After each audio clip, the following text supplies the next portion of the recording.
2019 সালের 22 সেপ্টেম্বর ভারতের প্রধানমন্ত্রী নরেন্দ্র মোদী যুক্তরাষ্ট্র সফর করেছেন। প্রেসিডেন্ট ট্রাম্প তার প্রথম মেয়াদ শেষ করার পথে পুনর্নির্বাচনের জন্য প্রচারণা চালাচ্ছেন। যুক্তরাষ্ট্রে রয়েছেন ভারতীয় বংশোদ্ভূত বিপুল সংখ্যক মার্কিন নাগরিক, যাদের বেশিরভাগ উচ্চশিক্ষিত পেশাজীবী। হিউস্টনের এনআরজি স্টেডিয়ামে ভারতীয়রা মোদীকে অভ্যর্থনা জানাতে হাইডি মোদি অনুষ্ঠানের বিরাট আয়োজন করেছিল, যেটাকে বিবিসি বলেছিল যুক্তরাষ্ট্র কোনো বিদেশি নেতার সর্ববৃহৎ অভ্যর্থনা অনুষ্ঠান। 50,000 দর্শক এবং 400 শিল্পীর অংশগ্রহণে অনুষ্ঠানটি ছিল জমজমাট। এই অনুষ্ঠানের নাম বাংলায় বলতে গেলে বলা যায়, মোদি আপনি কেমন আছেন। সেই অনুষ্ঠানে একজন অতিথি ছিলেন প্রেসিডেন্ট ট্রাম্প। তিনি স্টেজে উঠে মোদির সঙ্গে কোলাকুলি করে এই সুযোগকে সম্পূর্ণ কাজে লাগালেন তার নির্বাচনী প্রচারে। ভারতীয়দের বললেন, প্রেসিডেন্ট হিসেবে আমার চেয়ে ভালো বন্ধু আপনাদের আর কখনো ছিল না। করতালিতে কেঁপে উঠল পুরো স্টেডিয়াম। প্রধানমন্ত্রী মোদিও তার নির্বাচনী বই থেকে একটি লাইন টেনে এনে ডাক দিলেন, আব কি বার ট্রাম্প সরকার, বা আরেকবার ট্রাম্প সরকার। ভারতীয়দের কাছে সেসব দিন ছিল একমাত্র মধুর স্মৃতি, আর এখন শুধু মরীচিকা। ট্রাম্পকে ভারতীয়রা তারা সত্যিকারের বন্ধু হিসেবে ধরে নিয়েছিল এতদিন। যুক্তরাষ্ট্রের ভাইস প্রেসিডেন্ট ডেভি ভ্যান্সের স্ত্রী ভারতীয়, এটা নিয়েছিল তাদের গর্ব। ট্রাম্প দ্বিতীয়বার প্রেসিডেন্ট নির্বাচিত হবার পর H-1 ভিসার শর্ত শিথিল করে দিয়েছিলেন, যেন ভারতীয় প্রযুক্তিবিদদের যুক্তরাষ্ট্রে আসা ও থাকা সহজ হয়। ট্রাম্পের পাল্টা শুল্ক যখন প্রথম ঘোষণা করা হয়, ভারতের জন্য রাখা হয়েছিল 25% এবং বাংলাদেশের জন্য 50%। মনে হচ্ছিল সব ভারতের অনুকূলেই চলছে, কিন্তু ট্রাম্পের একটি সিদ্ধান্ত সব ওলটপালট হয়ে গেল। এখন ট্রাম্পের শুল্ক তালিকায় ভারত হয়ে গেছে সবচেয়ে বেশি বঞ্চিত। ট্রাম্পকে যারা জানেন তারা কি আশ্চর্য হয়েছেন কিনা। হঠাৎ ট্রাম্প ভারতের উপর খুব ক্রুদ্ধ হয়ে গেলেন। ভারত রাশিয়া থেকে তেল কিনে রাশিয়ার অর্থনীতিকে চাঙ্গা করে রেখেছে। ট্রাম্প মনে করেন অর্থনীতি ভালো থাকার কারণে রাশিয়া ইউক্রেনের যুদ্ধ থামাতে চাচ্ছে না। আলাস্কায় পুতিনের সঙ্গে ট্রাম্পের বৈঠক হয়ে গেল 15 আগস্ট। এই বৈঠকে যুদ্ধ বন্ধে সরাসরি কোনো অগ্রগতি হয়নি, তবে ট্রাম্পের সঙ্গে পুতিনের পূর্ব বন্ধুত্ব আবার পুনঃস্থাপিত হয়েছে বলে ধারণা করা হচ্ছে, যেটি ইউক্রেনের জন্য খুবই খারাপ খবর। ট্রাম্প বলছেন রাশিয়া খুব বড় শক্তি, যুদ্ধবন্ধে ইউক্রেনের চুক্তি করা উচিত। ভারতের জন্যও খারাপ খবর আছে। বৈঠকের আগের দিন ট্রাম্পের মার্কিন ট্রেজারি সেক্রেটারি স্কট বেসেন্ট ট্রাম্পের বরাত দিয়ে বলেছিলেন, আলাস্কায় যদি যুদ্ধবন্ধ না হয়, ওয়াশিংটন ভারতের উপর আরোপিত সেকেন্ডারি শুল্ক আরও বাড়াতে পারে।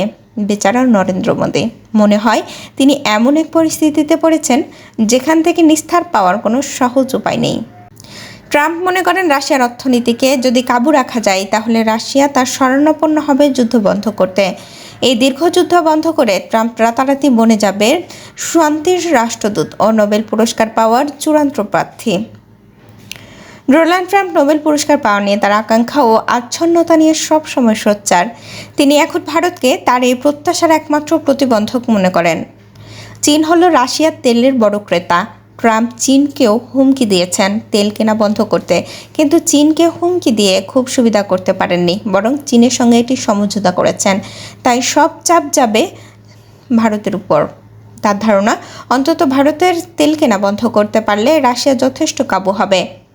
ট্রাম্প মনে করেন রাশিয়ার অর্থনীতিকে যদি কাবু রাখা যায়, তাহলে রাশিয়া তার শরণাপন্ন হবে যুদ্ধ বন্ধ করতে। এ দীর্ঘ যুদ্ধ বন্ধ করে ট্রাম্প রাতারাতি বনে যাবেন শান্তির দূত ও নোবেল পুরস্কার পাওয়ার চূড়ান্ত প্রার্থী। ডোনাল্ড ট্রাম্প রাশিয়ার সঙ্গে ভারতের সম্পর্ক নিয়ে ব্যঙ্গ করে বলেছেন যে তারা উভয়ে তাদের মৃত অর্থনীতিকে একসঙ্গে ধ্বংস করতে পারে। ভারতের অভ্যন্তরীণ রাজনীতিকে এরই মধ্যে ভূকম্পন শুরু হয়ে গেছে। বিরোধী পক্ষ মোদির অসহায়ত্বের সুযোগ তার বিরুদ্ধে প্রচারণা আরও ধারালো করেছে। ভারতের পক্ষে ইচ্ছা করলেও রাতারাতি রাশিয়া থেকে তেল কেনা বন্ধ করা সম্ভব নয়। রাশিয়া থেকে তারা সস্তা দরে জ্বালানি তেল পায়। ভারত ইরান থেকেও আগে তেল কিনত ভূতুর্কি মূল্যে, কিন্তু ইরানের উপর যুক্তরাষ্ট্রের বাণিজ্যিক নিষেধাজ্ঞা কড়াকড়ি করার পর ইরানি তেল কেনা বন্ধ করে দিয়েছে। এখন তাদের একমাত্র উৎস রাশিয়া। ভারত বিশ্বের তেলের তৃতীয় বৃহৎ আমদানিকারক দেশ। 135 কোটি লোকের দেশে হঠাৎ জ্বালানি তেল সরবরাহ বন্ধ বা অনিয়মিত হয়ে গেলে একটা বড় ধরনের বিপর্যয় দেখা দেবে। এতে ভারতের অর্থনীতিতে যে ধস নামবে তা থেকে মাথা তুলে দাঁড়াতে ভারতকে আরও 1 দশক সময় লাগবে। ভারতও ট্রাম্পের সিদ্ধান্তের প্রতি প্রতিবাদ জানিয়ে পাল্টা সিদ্ধান্ত নিচ্ছে। ভারতীয় সংবাদ মাধ্যম বিষয়টি সম্পর্কে অবগত 3 ভারতীয় কর্মকর্তার বরাত দিয়ে বলেছেন, নয়াদিল্লি নতুন মার্কিন অস্ত্র ও বিমান সংগ্রহের পরিকল্পনা স্থগিত রেখেছে। ট্রাম্প শুল্কের আরেক বড় ভুক্তভোগী হলো ব্রাজিল। তাদের উপর 50% শুল্ক আরোপ করা হয়েছে, যেখানে কারণটা ভিন্ন। ব্রাজিল তাদের এক ডানপন্থী ভূতপূর্ব প্রেসিডেন্ট বলসোনারের বিচার করছে, কারণ যিনি নির্বাচনে হেরেও ক্ষমতা আঁকড়ে ধরে রেখেছিলেন। ট্রাম্প এই বিচার বন্ধ করতে চান। শুল্ক কমানোর ব্যাপারে ট্রাম্পের সঙ্গে কথা বলার বিষয়ে ব্রাজিলের প্রেসিডেন্ট লুলা দা সিলভা বলেন, আমি নিজেকে অপমান করব না। মোদি চাচ্ছেন ব্রাজিলের লুলা রাশিয়ার পুতিন ও চীনের প্রেসিডেন্ট শি জিনপিংকে নিয়ে জোটবদ্ধ হয়ে এই সংকট মোকাবেলা করতে এবং যুক্তরাষ্ট্রে শুল্ক আগ্রাসনের বিপক্ষে একটি প্রতিরোধ গড়ে তুলতে। এই মাসেই মোদি চীন যাচ্ছেন। চীন আমেরিকার সঙ্গে শুল্ক নিয়ে মোটামুটি একটি বোঝাপড়া করে ফেলেছে। তারা এই কোয়ালিশনে যোগ দিয়েও খুব সতর্ক থাকবে।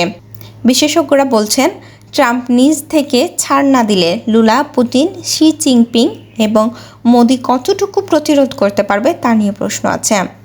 এদিকে ভারত অন্যভাবে চেষ্টা করছে যুক্তরাষ্ট্রকে বুঝতে। তারা প্রতিনিধি পাঠিয়ে কথাবার্তাও বলছে ও বিশ্বমঞ্চে তাদের বন্ধুত্বেরও কাজে লাগাচ্ছে। ভারতের অনেক ব্যবসায়ী এবং মোদির সমর্থকেরা মার্কিন শুল্কের বিরুদ্ধে প্রতিবাদ করার জন্য আমেরিকা বিরোধী মনোভাবকে উস্কে দিচ্ছে। তারা যুক্তরাষ্ট্রভিত্তিক বহুজাতিক কোম্পানিগুলো যেমন ম্যাকডোনাল্ড ও কোকাকোলা থেকে শুরু করে আমাজন, অ্যাপল এসব যুক্তরাষ্ট্রভিত্তিক বহুজাতিক কোম্পানিগুলোকে বয়কটে ভারতীয়দের আহ্বান জানাচ্ছে। ট্রাম্পের বিশ্বে নতুন এক মাতব্বর হলেন ইসরায়েলের প্রধানমন্ত্রী বেনিয়ামিন নেতানিয়াহু। তিনি প্রধানমন্ত্রী নরেন্দ্র মোদী ও মার্কিন প্রেসিডেন্ট ডোনাল্ড ট্রাম্পকে তার দুর্দান্ত বন্ধু বলে অভিহিত করেছেন। তিনি বলেন, ট্রাম্পের সঙ্গে কিভাবে আচরণ করতে হবে সে সম্পর্কে তিনি মোদীকে কিছু পরামর্শ দেবেন, তবে ব্যক্তিগতভাবে। ট্রাম্প মোদি শুল্ক সমস্যা নিয়ে নিশ্চয়ই আগামী 3 বছর ট্রাম্পের মেয়াদ পর্যন্ত ঝুলে থাকবে না।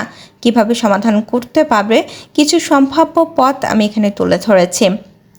মোদি, পুতিন, সি লুলা মিলে ট্রাম্পের বিরুদ্ধে বড় প্রতিরোধ গড়ে তুলতে পারেন। তাতে ট্রাম্প নমনীয় হবেন। ট্রাম্পের ভারতের জন্য প্রয়োজনীয় অপরিশোধিত তেল সৌদি আরব বা অন্য কোনো মধ্যপ্রাচ্য দেশ থেকে সরবরাহের ব্যবস্থা করতে পারেন। তাতে মোদি পুতিন থেকে সরে আসবেন। মোদি অনেক দিন ধরে ক্ষমতায়। বিশ্বমঞ্চে তার অনেক বন্ধু রয়েছেন, যেমন নেতানিয়াহু। তারা ট্রাম্পকে বুঝিয়ে ভারতের শুল্ক একটি সহনীয় পর্যায়ে নিয়ে আসবেন। শান্তির জন্য পরবর্তী নোবেল পুরস্কার ঘোষিত হওয়ার পর ট্রাম্প তা পাবেন বা না পান, তিনি তার ইউক্রেনের যুদ্ধ বা শান্তি নিয়ে মাথা ঘামাবেন না। তখন ভারত রাশিয়া থেকে তেল কিনুক বা না কিনুক তা নিয়ে তার কোনো সমস্যা থাকবে না। মোদি ট্রাম্পকে শান্ত করার জন্য অন্য কোনোভাবে উপঢৌকন দেবেন, যেমন আন্দামান দ্বীপে মার্কিন সামরিক ঘাঁটি করার অনুমতি দান। আগস্টের 15 তারিখে ট্রাম্প ও পুতিনের আলাস্কায় বৈঠক হয়েছে।